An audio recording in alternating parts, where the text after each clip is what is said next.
Now, moving forward is the for the interviews. So, don't know about you, but job interview makes everyone nervous, even myself. And but when if you reach this stage, congratulations on securing an interview. This is for the interview. So this is your opportunity to demonstrate your personal attributes, your strengths, personality, your ability to communicate, and how you react under pressure. The good news is, if you have gotten this far, your application has done its job. The employer is interested in learning more about you and your suitability for the role and their organization. If you have put the effort into crafting a great or an awesome application, it is worth putting the same amount of effort into preparing for the interview. The more you prepare, the more prepared you are, the more confident you will feel on the day. So your motto should be preparation, preparation, preparation. As it said, preparation is the key. So there is more to a job interview than repeating everything you have already told them in your application. The interview is about giving them further insight to who you are as a professional, what are your skills, your interests, your values, and how does this fit with the role that they have available. The first step in preparing is to do your research. What does the organization do? If they what are their vision? What are their mission? What are the values of the organization? What does the role entail?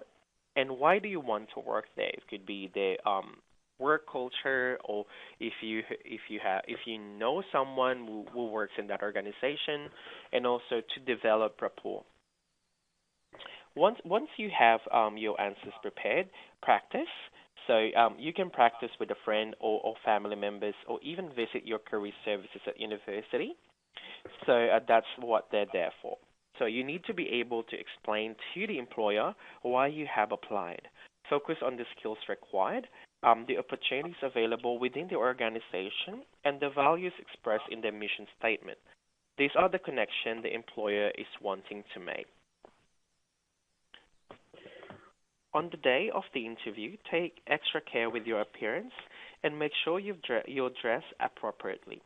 Always think business attire. It's always better to be overdressed than underdressed for an interview. Body language is also something to keep in mind, so be sure to sit up straight, make good eye contact, and smile. Try to avoid crossing your arms and fidgeting, as this can come across as you are lacking confidence, focus, and interest. During your interview, also try to avoid interrupting anyone and saying anything negative about your previous employer. Again, preparation will make or break your interview. So make sure have that practice with a friend or your career services, your family. Then ask for feedback on how you go and how could you improve on. So make sure you have that preparation so you will be able to be successful in this for the interview.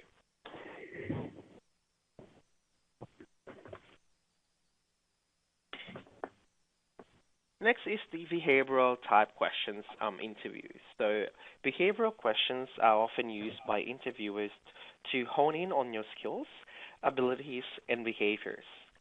These questions will require you to draw on examples from your previous experience to demonstrate your relevant skills.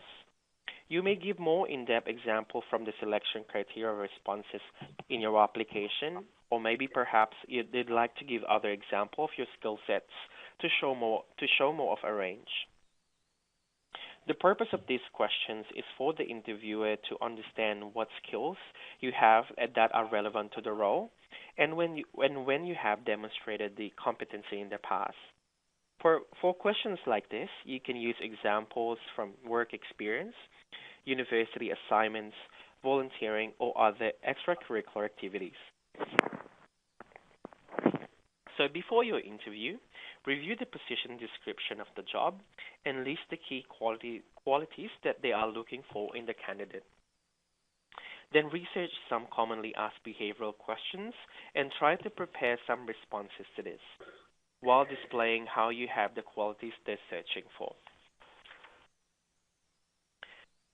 As I've said previously, that we will discuss further about the STAR technique. So the STAR technique is extremely useful when answering a behavioral questions. It provides a simple structure for you to follow to ensure you don't go off track with your answer and you keep it simple and concise. So situation, so what is the background set of the scene? Task or target, specific of what's required, when, where, and who. And action, what you did was skills used, behaviors, and characteristics. And I is the result or outcome and what happened to that situation or to that task. If it is positive, it could be, if it is positive, that will be great. But we all know that all tasks or all projects are not, is not really resulting to a positive. Sometimes it's negative. So make sure you've discussed or explained through your answer that what, even though it's negative, what you've learned from that experience and how could you improve moving forward. So make sure you use the STAR technique in answering some behavioral questions. So by using this technique, you will be able to plot your answer and give a direct and straight answer to the questions that tick all the selection criteria or the answers. Again, if I could please ask everyone to mute their phones, we're almost there. So please bear with us. So again, there will be an opportunity for you to unmute your phones by the end of this session.